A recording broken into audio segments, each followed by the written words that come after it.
I'm going to tell you a little bit about my TEDx Houston talk. I woke up the morning after I gave that talk with the worst vulnerability hangover of my life.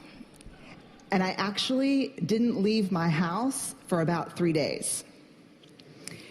The first time I left was to meet a friend for lunch.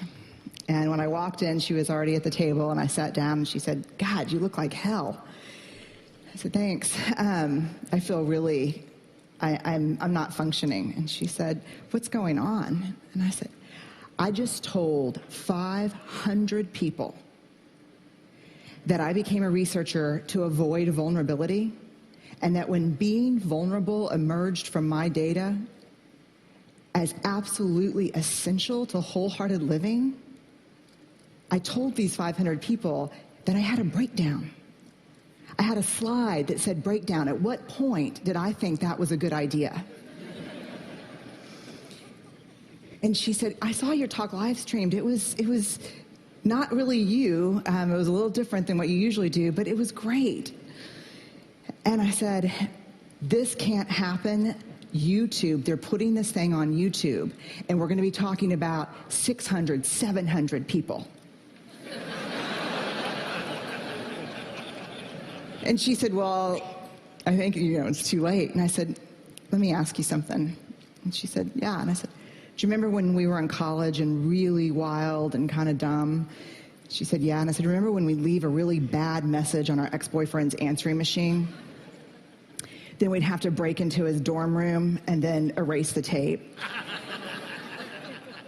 And she goes, "No." So, of course, the only thing I could think of to say at that point was, "Yeah, me neither." Me neither. And I'm thinking to myself, "Brene, what are you doing? What are you doing? Why did you bring this up? Have you lost your mind? Your sisters would be perfect for this." So I looked back up and she said, "Are you really going to try to break in and steal the video before they put it on YouTube?" And I said, "I'm just thinking about it a little bit." She said, "You're like the worst vulnerability role model ever." And then I looked at her and I said something that at the time felt a little dramatic, but ended up being more prophetic than dramatic. I said, "If 500 turns into 1,000 or 2,000, my life is over." I had no contingency plan for 4 million. And my life did end when that happened. And maybe the hardest part about my life ending is that I learned something hard about myself, and that was that as much as I would be frustrated about not being able to get my work out to the world, there was a part of me that was working very hard to engineer staying small, staying right under the radar. But I want to talk about what I've learned. There's 2 things that I've learned in the last year. The first is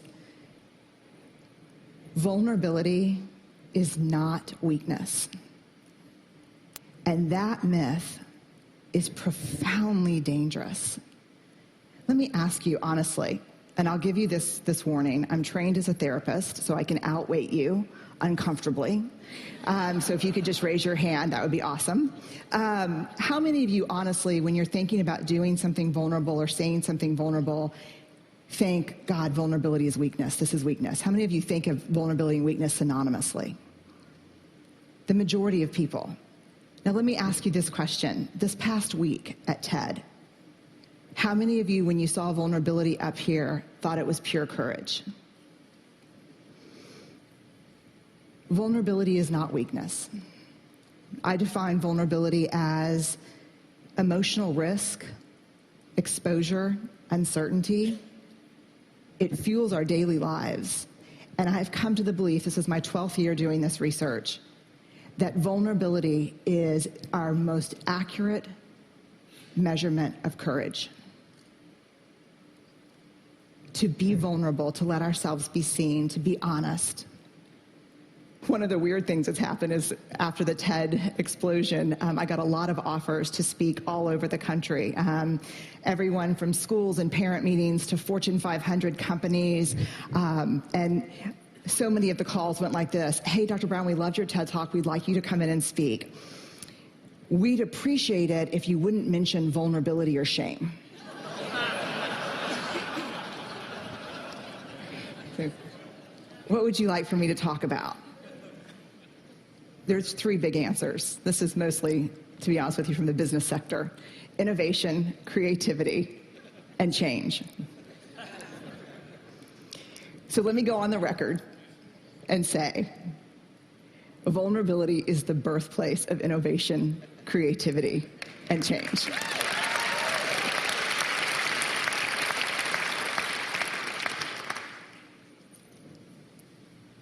To create is to make something that has never existed before. There's nothing more vulnerable than that. Adaptability to change is all about vulnerability. The second thing, in addition to really finally understanding the relationship between vulnerability and courage, the second thing I learned is this. We have to talk about shame. And I'm going to be really honest with you. When I became like a vulnerability researcher, and that became the focus because of the TED Talk, and I'm not kidding that. I'll give you an example. About 3 months ago, I was in a sporting goods store buying goggles and shin guards and all the things that parents buy at the sporting goods store. About from 100 feet away, this is what I hear. Vulnerability TED, vulnerability TED.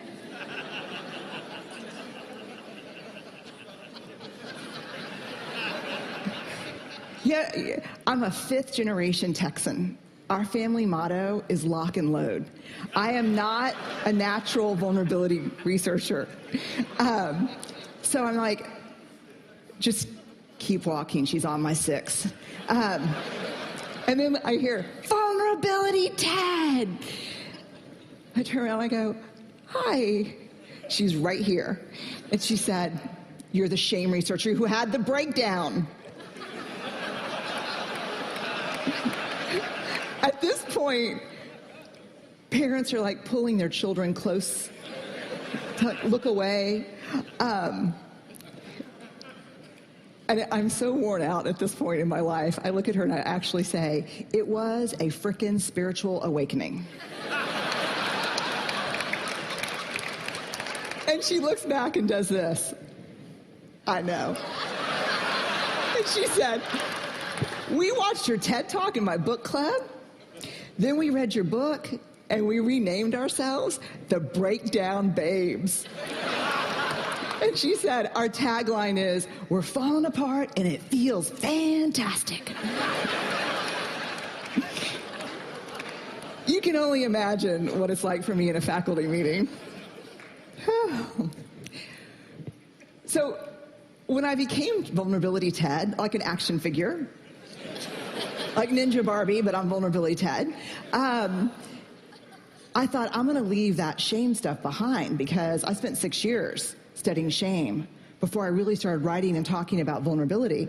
And I thought, thank God, because shame is this horrible topic. No one wants to talk about it. It's the best way to shut people down on an airplane. What do? I study shame. Oh. And I see you, you know.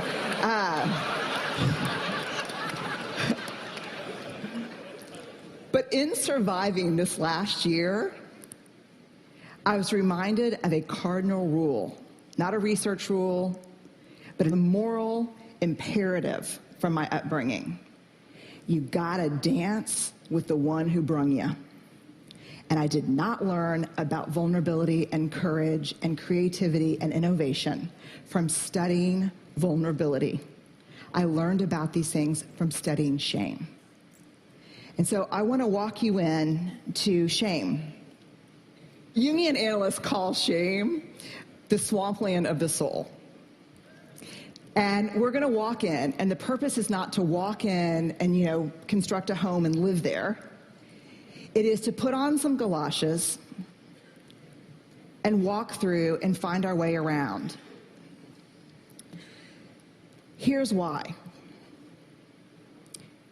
We heard the most compelling call ever to have a conversation in this country, and I think globally, around race, right? Yes, we heard that. Yes? Cannot have that conversation without shame.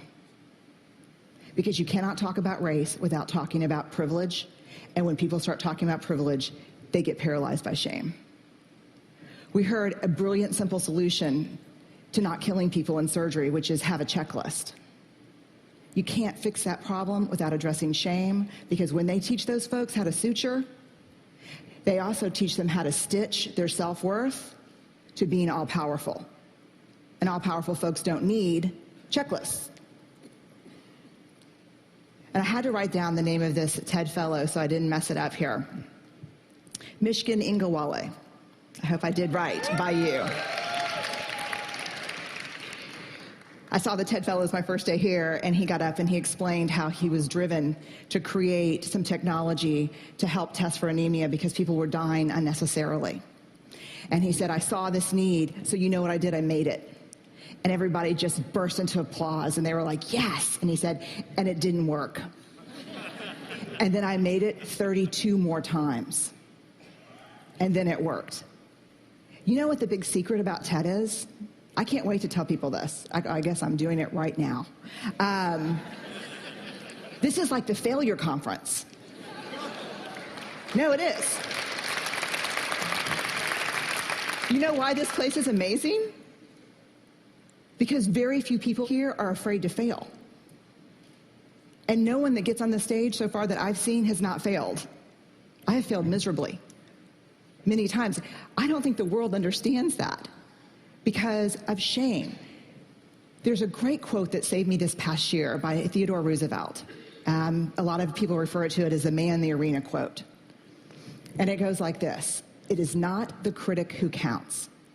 It is not the man who sits and points out how the doer of deeds could have done things better and how he falls and stumbles. The credit goes to the man in the arena, whose face is marred with dust and blood and sweat. But when he's in the arena, at best, he wins, and at worst, he loses. But when he fails, when he loses, he does so daring greatly. And that's what this conference to me is about. That's what life is about daring greatly, about being in the arena. When you walk up to that arena and you put your hand on the door and you think, I'm going in and I'm going to try this, shame is the gremlin who says, you're not good enough. You never finished that MBA. Your wife left you. I know your dad really wasn't in Luxembourg. He was in Sing Sing.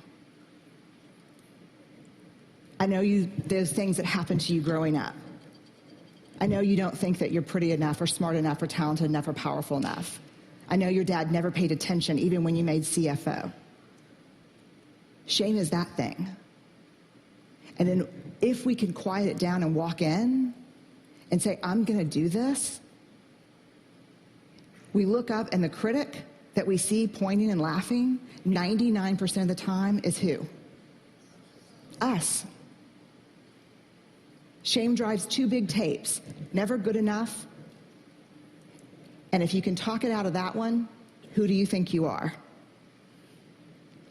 The thing to understand about shame is it's not guilt. Shame is a focus on self. Guilt is a focus on behavior. Shame is I am bad. Guilt is I did something bad. How many of you, if you did something that was hurtful to me, would be willing to say, I'm sorry, I made a mistake? How many of you would be willing to say that? Guilt. I'm sorry, I made a mistake. Shame. I'm sorry, I am a mistake. There is a huge difference between shame and guilt. And here's what you need to know. Shame is highly, highly correlated with addiction, depression, violence, aggression, bullying, suicide, eating disorders. And here's what you even need to know more. Guilt, inversely correlated with those things. The ability to hold something we've done or failed to do up against who we want to be is incredibly adaptive. It's uncomfortable, but it's adaptive. The other thing you need to know about shame is it's absolutely organized by gender. If shame washes over me and washes over Chris, it's going to feel the same. Everyone sitting in here knows the warm wash of shame. We're pretty sure that the only people who don't experience shame are people who have no capacity for connection or empathy. Which means, yes, I have a little shame. No, I'm a sociopath. So I would opt for, yes, you have a little shame. Shame feels the same for men and women, but it's organized by gender. For women, the best example I can give you is Anjali, the commercial. I can put the wash on the line, pack the lunches, hand out the kisses, and be work at 5 to 9. I can bring home the bacon, fry it up in the pan, and never let you forget you're a man. For women, shame is do it all, do it perfectly, and never let them see you sweat. I don't know how much perfume that commercial sold, but I guarantee you it moved a lot of antidepressants and anti-anxiety meds. Shame for women is this web of unattainable, conflicting, competing expectations about who we're supposed to be. And it's a straitjacket. For men, shame is not a bunch of competing, conflicting expectations. Shame is one. Do not be perceived as what? Weak. I did not interview men for the first 4 years of my study. And it wasn't until a man looked at me one day after a book signing and said, I love what you have to say about shame. I'm curious why you didn't mention men. And I said, I don't study men. And he said, that's convenient. And I said, why? And he said, because you say to reach out, tell our story, be vulnerable. But you see those books you just signed for my wife and my 3 daughters? I said, yeah. They'd rather me die on top of my white horse than watch me fall down. When we reach out and be vulnerable, we get the shit beat out of us. And don't tell me it's from the guys and the coaches and the dads. Because the women in my life are harder on me than anyone else. So I started interviewing men and asking questions. And what I learned is this. You show me a woman who can actually sit with a man in real vulnerability and fear, I'll show you a woman who's done incredible work.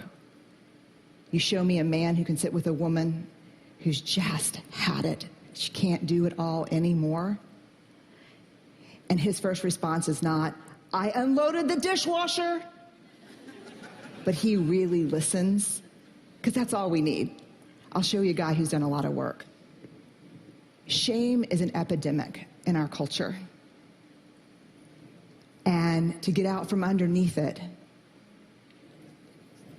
to find our way back to each other, we have to understand how it affects us and how it affects the way we're parenting, the way we're working, the way we're looking at each other. Very quickly, some research by Mahalik at Boston College. He asked, what do women need to do to conform to female norms? The top answers in this country: nice, thin, modest, and use all available resources for appearance. When he asked about men, what do men in this country need to do to conform with male norms? The answers were always show emotional control, work is first, pursue status, and violence. If we're going to find our way back to each other, we have to understand and know empathy, because empathy is the antidote to shame. If you put shame in a petri dish, it needs 3 things to grow exponentially: secrecy, silence, and judgment. If you put the same amount of shame in a petri dish and douse it with empathy, it can't survive. The 2 most powerful words when we're in struggle: me too. And so I'll leave you with this thought. If we're going to find our way back to each other, vulnerability is going to be that path.